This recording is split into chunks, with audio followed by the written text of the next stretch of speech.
Greetings. It's your buddy, your pal, your friend, your teacher, your guide, artist Benjamin Whitmore, ABW.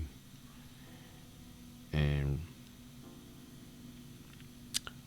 my one of my first mentors passed away, recently passed away. I've talked about it before if you've ever listened to me. He was a pimp, a former pimp, a real pimp. He came from that era where that when whatever image of of pimping that has been aggrandized and that is forged in most people's mind, um, from literature and from imagery, from documentation, from film. He lived that. He was a part of that. He used to love to put out his pictures and stuff like that. And he was a man of the cloth. When I met him, so when we entered each other's lives, and that that part of your life you don't just share with anybody. And it's not about being secretive or deceptive. It's just like I've said before, not everybody is deserving of all facets of what you have to offer in your character. Being a Mac, um, Pimp and Mac, are they share some values, and there's a debate over the terms in the first place. The movie The Mac was could very well be described as the movie The Pimp, because Goldie, for all intents and purposes, was a pimp. But there's debate. There's nothing clear cut, clear definition.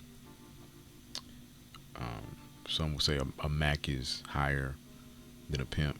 A Mac is more nebulous, or is a lot more undefined, whereas a pimp is true pimps when they're living the lifestyle that's very straightforward, and it's a strict discipline. Anyway, he was that, and as as the frequency of our interactions increased, as he was able to recognize something in me as a young man, uh, just naturally became um, someone that he took to and revealed information to, gave advice, mentored. He was a mentor. Beyond, and it again, he was at the stage in life that I met him. He was far beyond that life, that stage of his life, that season of being a pimp. But the lessons are there, the character is there, and remember, being a Mac, my definition is a man of aptitude, charm, and knowledge. But you could very well, because when I first, from the inception of the idea, I wrestled with man of aptitude, charm, and knowledge, man of aptitude, character, and knowledge. And so that I struggled between that, and I settled on charm. Charm is just, it has that association that just speaks more to attraction and what incentivizes people.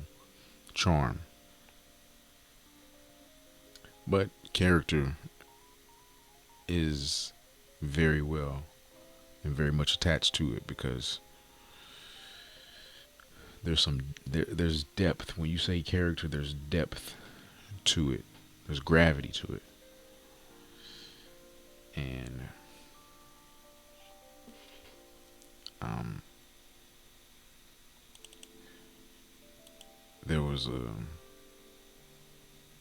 a character that I've always tried to display, and like I always say, you will radiate. You'll bear fruit. You'll attract. You'll magnetize to yourself things that are beneficial to you, things that are rewards. You could count as rewards, and things that you could count as tools and tokens to carry you along the way. And when I met him, I was in the genesis of my quantum transformation out of one season of my life into another one, what I would call a level up, right?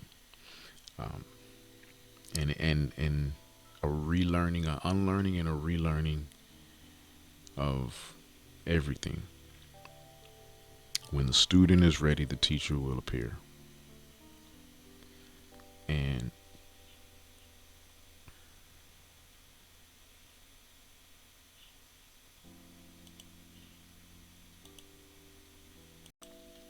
yeah, when the student is ready, the teacher definitely will appear.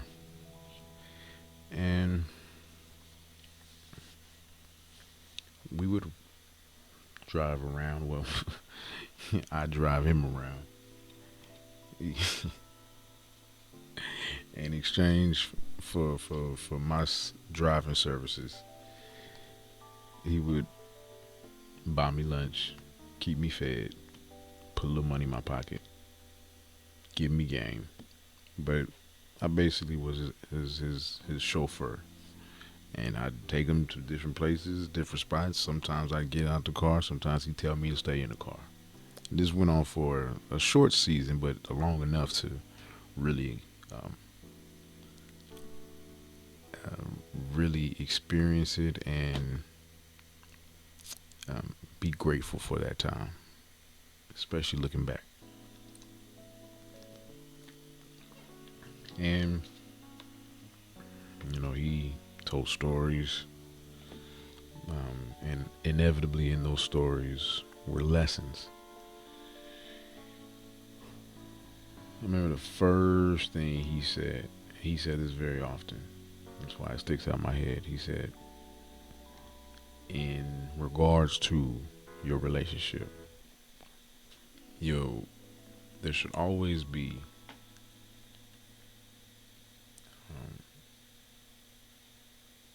go after the woman or settle down with the woman who loves you disproportionately more than you love her.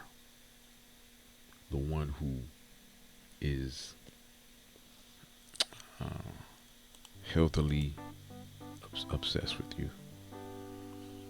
That's what you want. That's the one. And that might not always be that one that lights your fire in a certain way, but that's the one you need. He exemplified that. I mean, his wife is lovely. She's still alive. Lovely woman. And that's what I always say, man. Former players, Max, ladies, man, when they're done with the game, they always have the best relationships. If you ever observe, they always have the best relationships. They always have the best fruitful marriages. Not above any problems than anybody else, but they seem to deal with it better, and they just seem to have way more peace in their relationships, way more less problems with their woman, a lot more. Um, I'm putting air quotes freedom. You know, you'll never hear. Uh,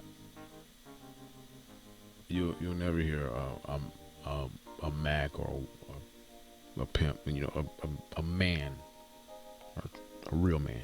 I don't even want to put that a label on it beyond just being the fullest and highest version of your man, your God given man authority. You'll never hear one of those guys, one of us, say some bullshit like happy wife, happy life. Not even jokingly. Rarely. Not, you know, it's just that. No, we won't say no shit like that. You'll never see us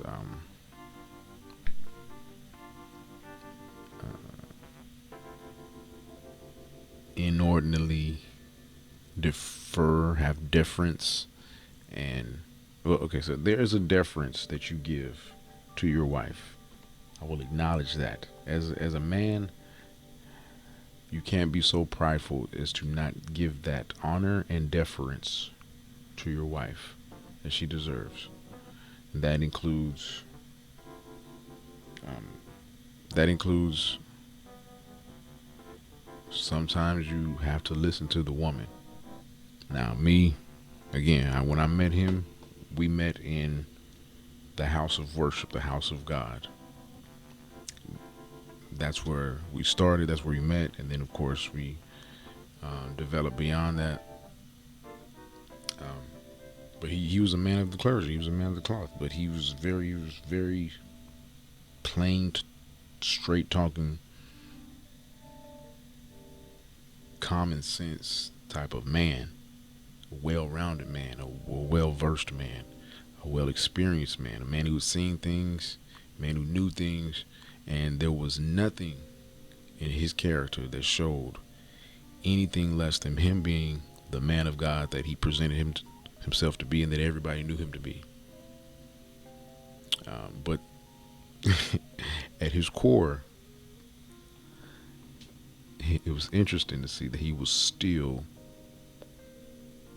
I'm just gonna put that label. He still had that pimp mindset. He still had that solid man mindset. Very humble, very accommodating, but don't play with him. His wife was a strong woman, uh, not a lamb in any way. She's a strong woman, very assertive, very gregarious, um, very much into about life and everything, and very opinionated, very smart, very accomplished. But you could see the honor that she gave to her husband, and that he commanded without even having to say it. It was just it was fascinating to watch, and I believe I've tried to walk in that. When I reflect back, without me even thinking about it, I'm like, man, I could see things that I've done in my relationship, and it's like, okay, I'm following proven a proven path of peace and prosperity, because I've seen it demonstrated. And going to the word, he was very clear on the type of dynamic you should have with your woman, and nothing supersedes that your God-given responsibility to be the highest extent of yourself that you can be. Now, that again, we would have discussions that would weave the word into the world, into our daily living, make it practical. For example, in in the Bible, there was an instance where God told Abraham to listen to his wife, and he made the right decision. The right decision in that case was to defer to his wife, and that's the type of knowledge that you have to know, and the wisdom that you have to apply as a man, as a man of aptitude, charm, and knowledge. You have to know. You have to have the knowledge, and then you have to apply it so that it becomes. It's wisdom. Wisdom is when you apply it. Know when to apply it. Know when to listen. Know when to defer. Know when to step your game shit up and do what and be the leader that you're designed to be. These are things I learned from him. Um,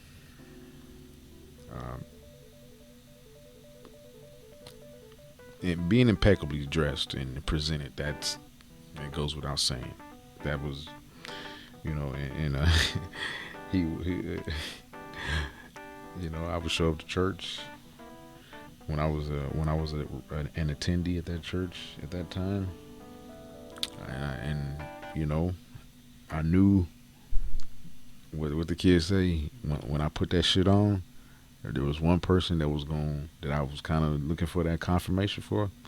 It'd be him, because I knew he knew he had the discerning eye. Some people don't even know, have a great fashion sense, so you don't even really respect their opinion, and then others, yeah, you do. So having that presentation,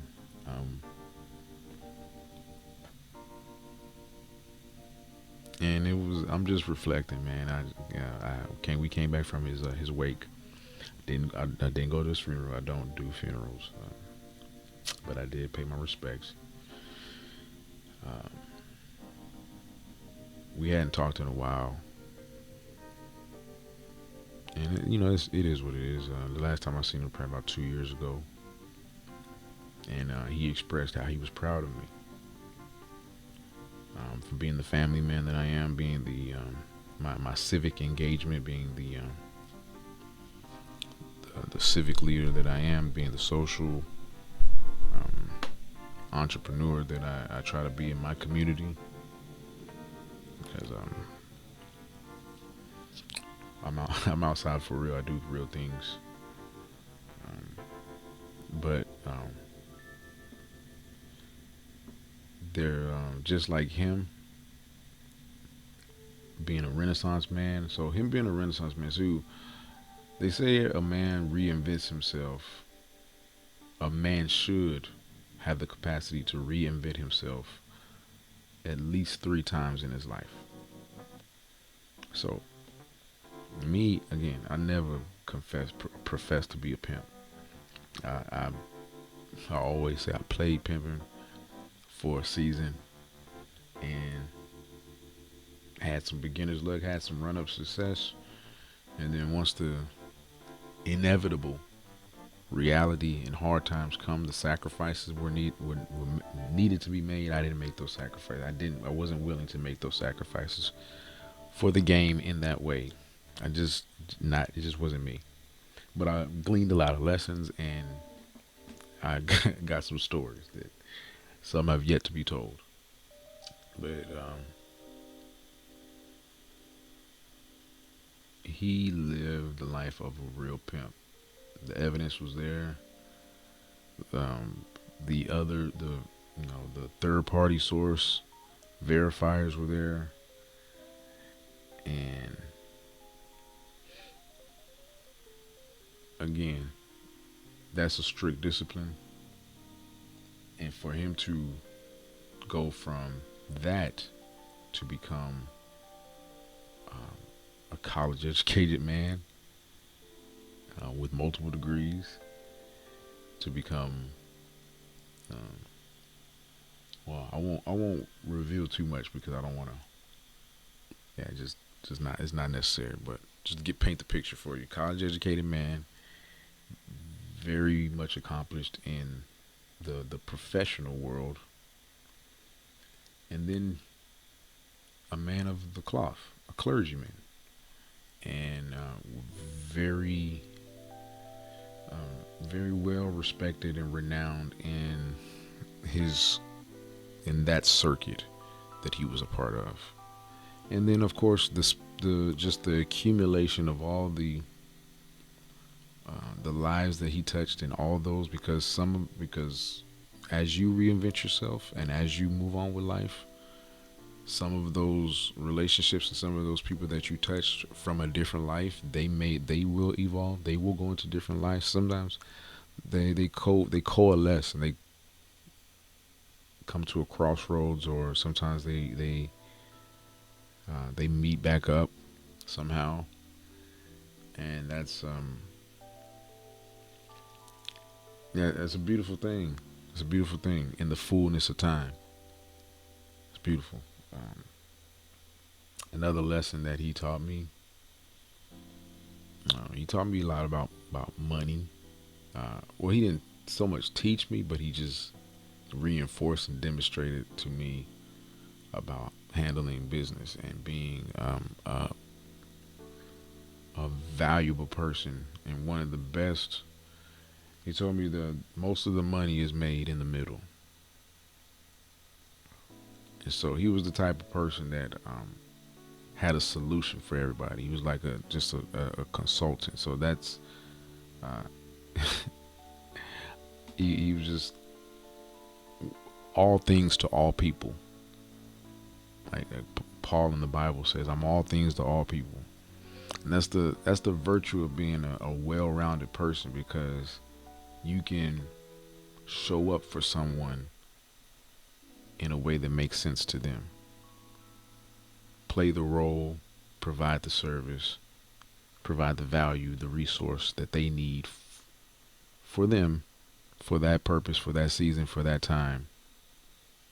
And you will, that the person who can do that, or the person who can make that connection, the person who can close the gaps, that person will never want, will never lack. This man never was in lack. This man was never in lack.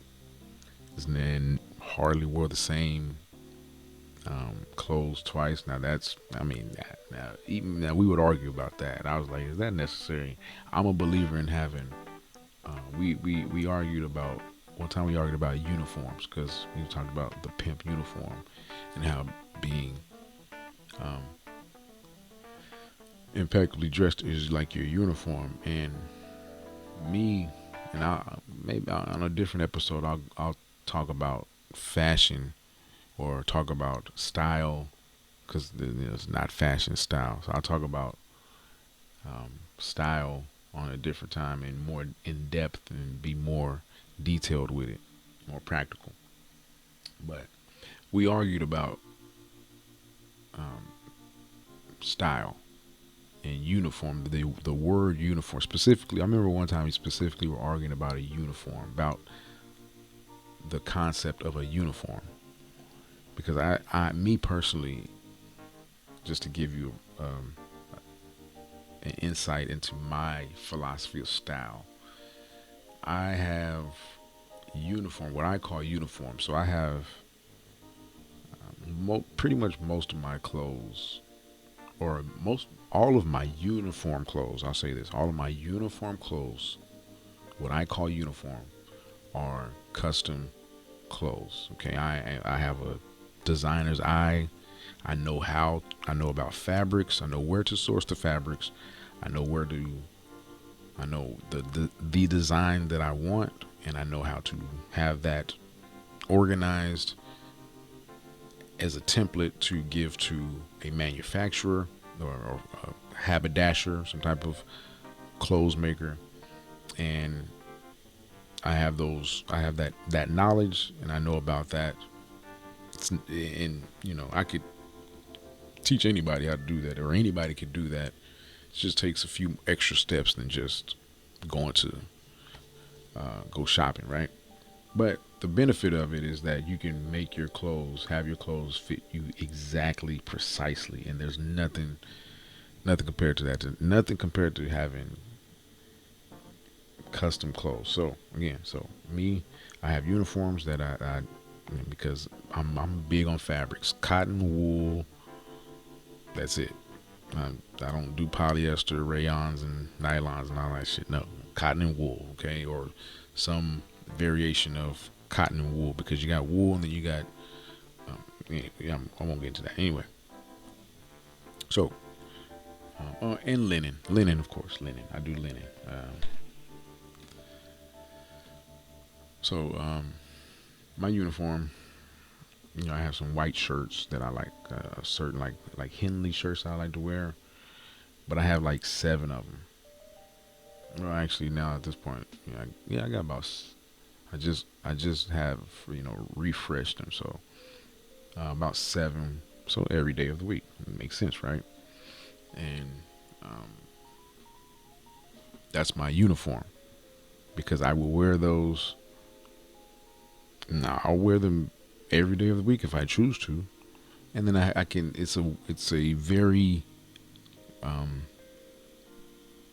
it's very what's the word I'm looking for? Um, my goodness, it's very diverse. What no, what's the word I'm looking for? Versatile. Goodness gracious, it's very versatile. A Henley shirt. So just that's just a tidbit for you. Henley white Henley is a very versatile piece of article of clothing that it's if you were to see me, that's one of my staples because with the buttons, with the way I have designed it, I took a few. I designed it myself. Okay, my shirts, my clothes, and I'm anybody who's listening to this. I am starting a private label, of course, as well. Starting a private label um, as far as clothing, very limited. I'm going to be working with a limited type of clientele, very very limited. It's going to be all part of a club community. Okay, so I'm just throwing that out there. But anyway, so I'm designing my shirt. That's my uniform because decision fatigue is real, and I don't like to think too hard about what I want to wear. That's one of the last things. But I want to make sure I look great, and so I know what I like. So I'm gonna wear that, and it's not too. It's my uniform, so I can get away with wearing that shirt or a version of that shirt multiple times. Okay. Not that I really care with anybody. I do, but I do. But you have to because you want to present yourself well. But anyway, so that's my uniform. So that's just an example of what I call my uniform. And that's a practice that I started a long time ago, as far as getting custom pieces, so that my if you see my closet, I don't have a whole lot of clothes. I can actually fit all of my clothes in one closet. Can you believe that? Okay. Now most people can't say that. Anyway, and then I have t-shirts and bullshit. Just I can just because I don't just I'm not that type of person where I just every time I step out I gotta be impeccably dressed.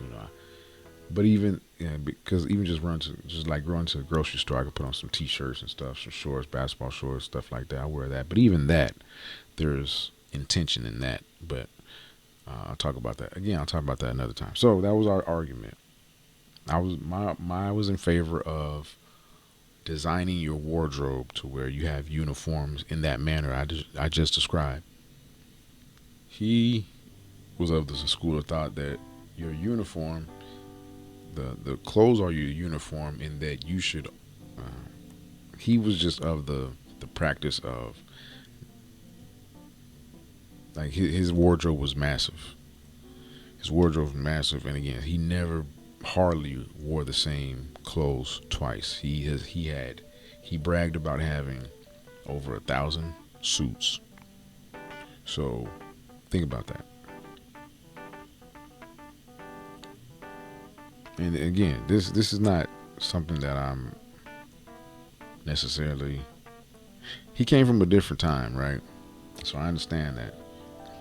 Um, and so this is not something that I'm endorsing, but just to give you an idea of what the man, this type of man, that level of man he was.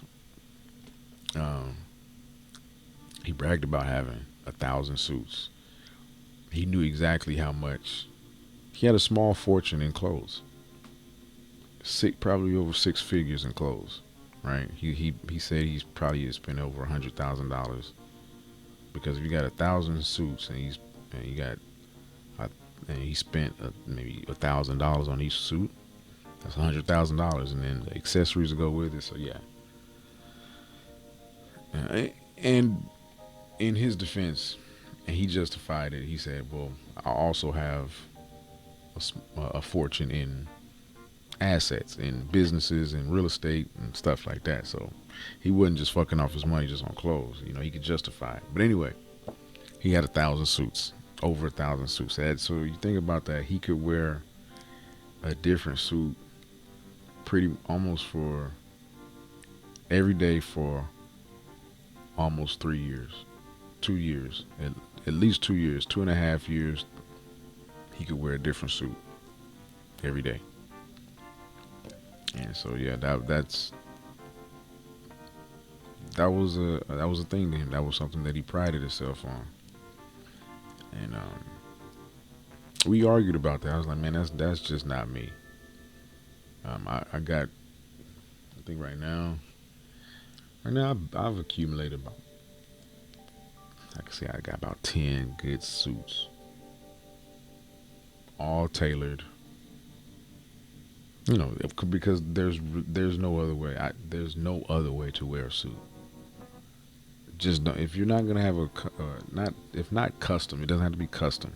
It can be off the rack, but then tailored. It has to be tailored. There's no other way to wear a suit. It's just not. It's if it doesn't fit precisely, that's just me. I guess it's just me. I wouldn't wear it. But anyway, that's I don't know. I'm going. Maybe I'm just going on and on, man. It's plenty lessons, man. Like I said, that was one lesson. The money is made in the middle. So I watched how he conducted himself and always was improving himself so that he was a valuable asset to people. Um,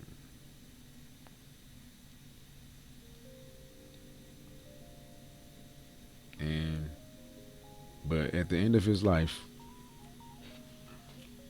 he took care of family, and um, his family took care of him.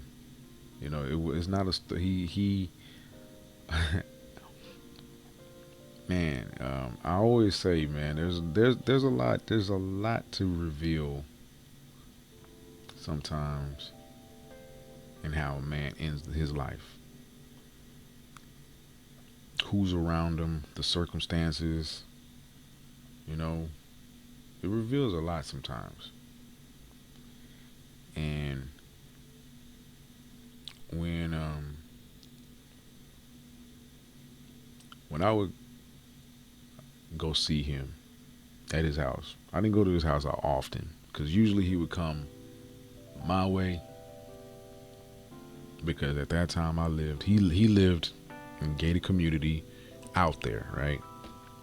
So I came out to his house a few times, um, or he brought me out to his house a few times. I've been in his house a few more than a few times, but not a whole lot. Um,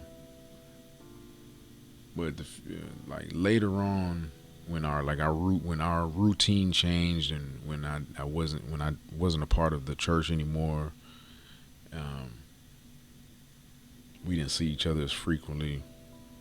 When I would see him, and then just as time passes, the frequency just gets less and less till years passed before we saw each other again. But I remember when I would see him on those periodic visits, he would always be outside. He had a nice outside porch, and he had his chair, rocking chair, and he had everything that he needed to be comfortable and straight outside. You know, and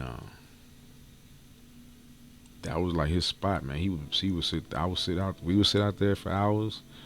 His wife would come out, serve us lemonade and she, a little beer and peanuts and nuts and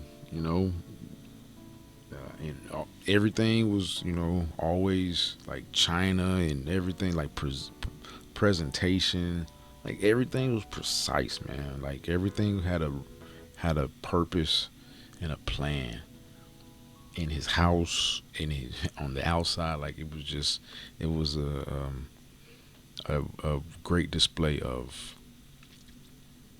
what I would call just excellence, um, and not everybody, not that's not for everybody, but it's when you haven't seen it before and you're exposed to, you see it, it just it expands your awareness.